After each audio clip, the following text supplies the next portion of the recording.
9 ವರ್ಷದ ಹುಡುಗಿನ ತಗೊಂಡು ಹೋಗಿ ಆಸ್ತಿ ಬರ್ಸಿದ್ರಲ್ಲ, ಸುಪ್ರೀಂ ಕೋರ್ಟಲ್ಲಿ ಕೇಸ್ ಗೆಲ್ತಾರೆ. ಇವರಿಗೆ ಮುಖಭಂಗ ಆಗುತ್ತೆ. DK ಶಿವಕುಮಾರ್ಗೆ ಅಮೆರಿಕದಿಂದ ಹಣ ಸಂಪಾದನೆ ಮಾಡ್ಕೊಂಡ್ಬಂದ ಮನುಷ್ಯ ಆಸ್ತಿ ಬರ್ಸಿದ್ರು ರಸ್ತೆ ಪಕ್ಕದಲ್ಲಿ ಬಿಡದಿ ಹತ್ರ. ಅವರು ಒಂದು IT ಇದನ್ನ ಸ್ಥಾಪನೆ ಮಾಡಬೇಕು. ಅದ್ರ ಹಿಂದಿನ ದಿನ ಸ್ಟ್ಯಾಂಪ್ ಪೇಪರ್ ತಗೊಂಡು ಇವರು ಒಂದು ಸುಳ್ಳು ಪತ್ರಿಕೆ ಕ್ರಯ ಪತ್ರ ನಿರ್ಮಾಣ ಮಾಡ್ತಾರೆ.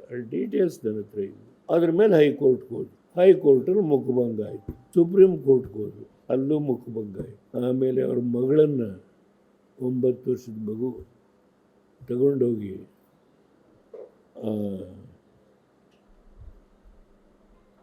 ತಿಮ್ಮಯ್ಯ ಅಂತ ಮದುವೆ ಗಂಗಮ್ಮ ತಿಮ್ಮಯ್ಯ ಅದ್ರ ಪಕ್ಕದ ಮನೆಯಲ್ಲಿ ಆ ಮಗುವಿನ ಕಣ್ಣಿಗೆ ಕಟ್ಟಿ 9 ದಿನ ಇಡ್ತಾರೆ. ಒಂದಿನ ನಿನ್ನ ಮಗಳು ಬೇಕು ಅಂದರೆ ಸೈನ್ ಮಾಡಿ ಬರ್ಕೊಡು. ಆ ತಾಯಿ ಇದೆಲ್ಲ ಬರ್ಕೊಡು, ನನ್ನ ಮಗಳು ಕರ್ಕೊಂಬರಪ್ಪ. ಗಂಡನ ಕಾಲು ಕಟ್ಕೊತಾಳೆ. ಪಾಪ ಹೋಗ್ತಾರೆ.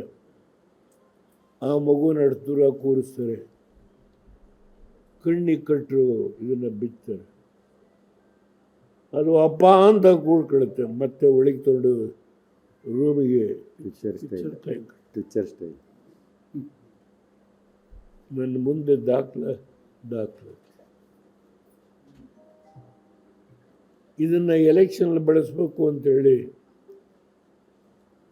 ಲಾಯರ್ ತಂದುಕೊಟ್ರು. ಆ ಪುಣ್ಯಾತ್ಮ ಹೇಳಿದರು,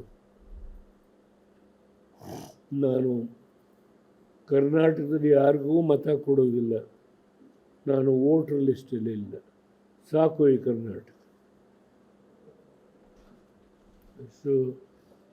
ಸುಬ್ರಾವ್ ಅಂತ ಹೆಸರೇನು ಮರ್ತೋಗಿದೆ ನನಗೆ. ಭಾಳ ದೊಡ್ಡ ಮನುಷ್ಯ. ಕೊನೆಗೆ ಅವರು ಬೇರೊಬ್ಬರ ಅಧೀನದಲ್ಲಿ ಜೀವನಕ್ಕೆ ಕೆಲಸ ಮಾಡಿ ಇತಿಹಾಸ. ಚೆಕ್ ಕೊಡ್ತಾರೆ, ಒಂದು 16 ಲಕ್ಷಕ್ಕೆ, ಒಂದು 4 ಲಕ್ಷಕ್ಕೆ. ಆ 2 ಚೆಕ್ಕು ಲ್ಯಾಪ್ಸ್ ಆಗುತ್ತೆ, ಡಿಸೈನರ್ ಆಗುತ್ತೆ. ಹೇಳ್ತಾರೆ, ನೀನಿದೇನಾದರೂ ಹೊರಗೆ ಹೇಳಿದರೆ ಕಬ್ಬನ್ ಪಾರ್ಕಲ್ಲಿ ಏನಾಗುತ್ತೆ ಅನ್ನೋದು ತಿಳ್ಕೊಂಡು